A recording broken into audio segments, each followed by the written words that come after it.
Hello everyone, welcome. Today we're going to be tying a quick little Caddis jig hook pattern. It's super easy to tie, very effective, and great for Euro nymphing style fishing. You can also use it under an indicator, but this one's going to be in a jig style with a slotted tungsten bead.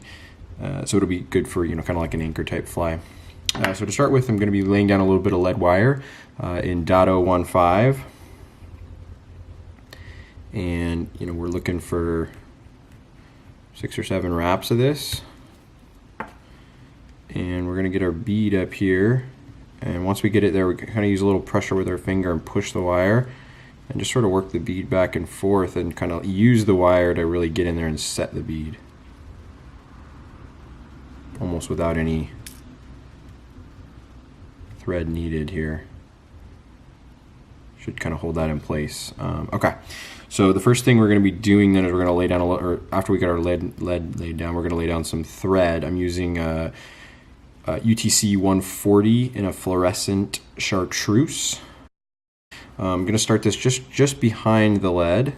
Start my thread on.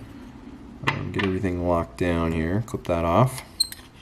And I'm just kind of looking to build a little bit of a ramp up to the lead. So I'm kind of trying to get this taper going here. Once I get up there, I can go ahead and start to take some wraps, just a few over the top. You don't want to make this too thick, but you want to just get that lead nice and secured and get that transition point started.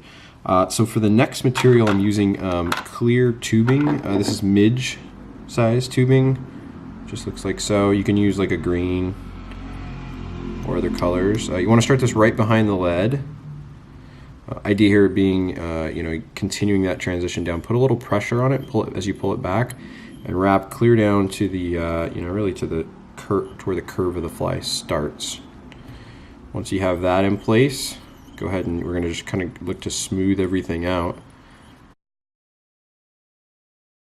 And we will just use a little half hitch. Keep that thread in place. And put it out of the way for the video. So now you can either use the rotary function, but or you can just wrap by hand. I'll do by hand. So I'll use the rotary because it'll keep my hand out of the video. But just looking to kind of build this body up here with the clear tubing over the top, up towards the head. When you get up to the head of the fly, we can go ahead and, let me get this out of the way. We can go ahead and tie this off.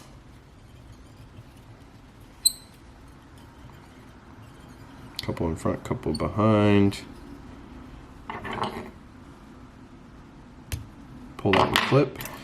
We'll go ahead and whip finish.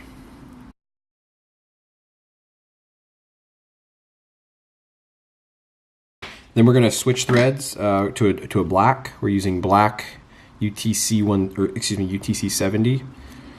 Go ahead and tie that on. These Caddis patterns, they do transition kind of that green to a black up near the head. That's the idea here. You can also hot color them if you want, but because the whole thing's kind of bright and neon colors, it's not super relevant or needed. Okay, so then once we get that thread tied on, we're going to tie in a little bit of dubbing. I'm using ice dub in a peacock black color. Just need a little bit, looks like so. You can use natural colors as well, but I like just a little bit of shine that the